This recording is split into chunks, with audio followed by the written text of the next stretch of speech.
بسم اللہ الرحمن الرحیم۔ السلام علیکم دوستو، welcome back to my YouTube channel medicine knowledge factory. امید کرتا ہوں کہ سب دوست خیریت سے ہوں گے۔ دوستو آج ہم ٹینورمن جو ٹیبلٹ ہوتی ہے اس کے بارے میں جو ہے نا وہ ڈسکس کریں گے۔ اس کے کیا بینیفٹس ہو سکتی ہیں، کیا سائیڈ افیکٹ ہو سکتی ہیں، اس کی ڈوزیج کیا ہے، کنٹراڈیکیشن کیا ہے، آپ کن ڈیزیز کے اندر جو ہے نا اس ٹیبلٹ کا استعمال کر سکتے ہیں۔ تو تمام چیزیں اس ویڈیو میں ڈسکس کریں گے۔ تو نئے والے دوستوں سے گزارش ہے کہ میرے چینل کو لازمی سبسکرائب کریں، ساتھ بیل آئکن دبا دیں تاکہ اس چینل پر اپلوڈ ہونے والی تمام ویڈیوز کی نوٹیفیکیشن آپ تک بر وقت پہنچتی رہیں۔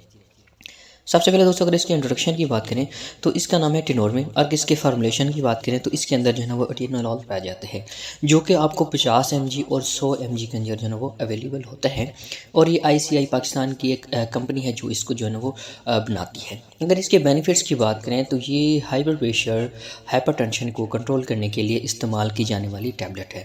مطلب کہ اگر آپ کے سینے میں درد وغیرہ ہوتا ہے جس کی وجہ سے آپ کا بلڈ پریشر جو ہے نا وہ بڑھ جاتا ہے، تو اس کو کنٹرول کرنے کے لیے اس ٹیبلٹ کا استعمال کروایا جاتا ہے۔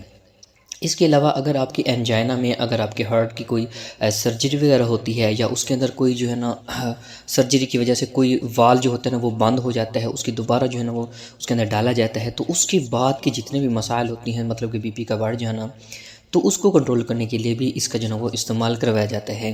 اس کے علاوہ بعض اوقات ایسی ٹینشن ہوتی ہے آج کل کے دور میں، تو ٹینشن کی وجہ سے جو ہے نا وہ BP کا بڑھ جاتا ہے، تو اس کو کنٹرول کرنے کے لیے بھی اس ٹیبلٹ کا جو ہے نا وہ استعمال کروایا جاتا ہے۔ مطلب کہ ہائپر ٹینشن کے لیے اس ٹیبلٹ کا استعمال کروایا جاتا ہے۔ اس کے علاوہ اگر اس کے سائیڈ افیکٹ کی بات کریں تو سائیڈ افیکٹ میں آپ کو الٹی وغیرہ ہو سکتی ہے، متلی وغیرہ ہو سکتی ہے، نیوزیا ہو سکتی ہے، اور آپ کے پیٹ میں درد وغیرہ یا چکر وغیرہ بھی آ سکتے ہیں۔ اگر اس کی ڈوز کی بات کریں تو دوستو پہلے کی طرح ہمیشہ میں آپ کو کہتا ہوں کہ آپ ڈوز جو ہے نا اپنے ڈاکٹر کی ریکمنڈیشن کے مطابق ہی استعمال کریں۔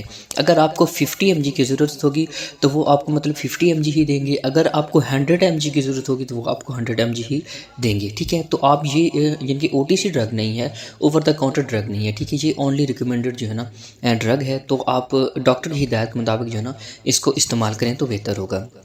اگر اس کی کنٹراڈیکیشن کی بات کریں تو ایسے مریض جن کا BP پہلے سے ہی زیادہ ہوتا ہے تو اس ٹیبلٹ کو تو ہرگز نہ لیں، ٹھیک ہے۔ تو اس کے علاوہ اپنے چیک اپ کروائیں، چیک اپ کے بعد جو ہے نا اگر آپ کو ضرورت ہے تو اس ٹیبلٹ کا استعمال کریں، ورنہ اس کا استعمال بالکل نہ کریں۔ اس کے علاوہ جو معدے کے مریض ہیں یا گردے کے مریض ہیں، ٹھیک ہے، تو وہ بھی اس ٹیبلٹ کو جو لینے سے پہلے جو ہے ڈاکٹر سے ضرور جو ہے وہ مشورہ کریں۔